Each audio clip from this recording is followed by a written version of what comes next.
Telkom Business, behind South African businesses' drive to thrive.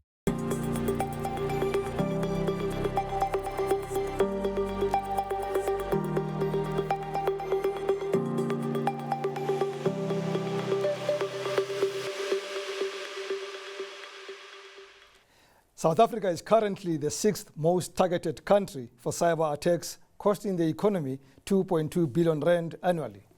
Shockingly, only 19% of local companies are adequately prepared for threats like these.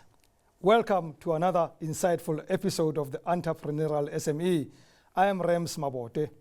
This evening, we explore the impact cyber attacks have on small businesses, and to help us to do this is Head of Sales and Marketing at MakwaIT Technologies, Malose Mabusela. Malose, good evening, my brother. How are you? Good evening, Rams. Good to see you again after a long time. Likewise. You're looking good in the right colors too. In simple terms, what are cyber attacks? Cyber attacks is people trying to get hold of your data or your information. Yeah. In virtually, on your machine or in your servers or where you deem it safe and personal. But because of the internet that connects the world, people are finding loopholes to access that information. What do they do with it? If they got into my laptop or my phone, what are they doing? What are typically the things they're going to do, especially to businesses?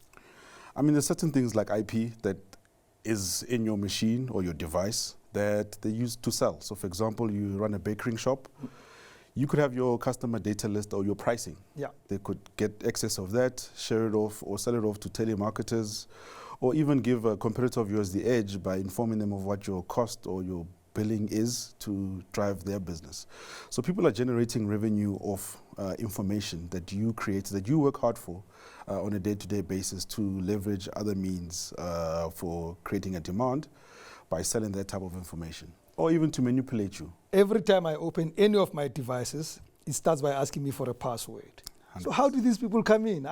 I'm the person who knows my passwords. Sure, I mean, it's something we spoke about off camera, about the people who build these things are probably some of the people who go off and enjoy going into the dark side of the internet, where they access these portals or these loopholes, you know? So there are loopholes, I mean, where man makes certain things man can break. But there are proactive measures we can take, like your cell phone, for example, as you mentioned. And it's not impossible, but we always try to make it difficult for criminals to access. Just like in your house, you have a gate, you have ADT, but if they have the time and day, they can access your home. And similar with cybersecurity.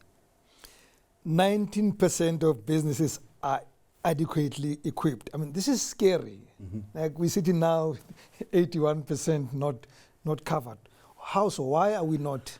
I mean, in the small business space, the assumption is that I'm too small and for anybody to care and to come knock on my door and want a piece of my little information.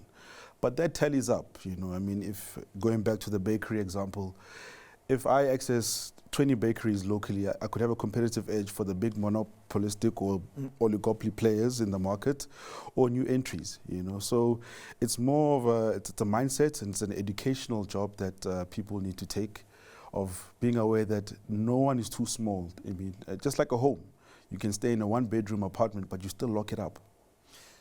Could it also be, you know, a barrier of me covering myself? Could it be cost? I mean, we don't even know how much it costs for me to be safe. Or is it just having enough passwords that I keep on changing? I mean, the cost element is a realistic view, right? There has been a misconception of costs. And again, even historically, there may have been abuse of the cost component, because the education set on the one side, you know, on the industry side, where we didn't educate the customers, and advantage was taken of the unknowingly or the misinformed prospective customers. Yeah.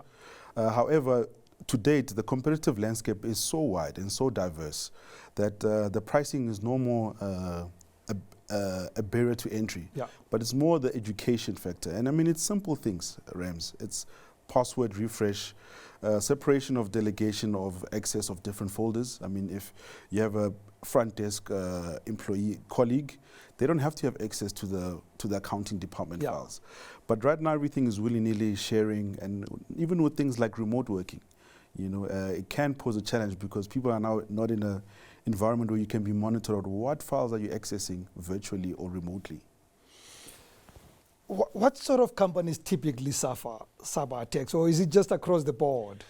Rams, I wish I could tell you, company X, you are in trouble, but it's anyone and everyone, you know. So taking the proactive measures is key and vital, and it's some of the stuff we're driving internally at MakwaIT, and with well-established IT firms like your Cisco's, you know, where we ensure that whether you're small, you're a two-man shop, or you have 10,000, or you're a big bank, 30,000 employees, your sense of security, you feel just as good as you are in a large corporate. And I mean, with that being the case, and going back to the costs, because now the large enterprises have safeguarded and have made a big focus of security. I mean, you have chief security officers in large corporates, that now criminals know that it's so difficult to access those.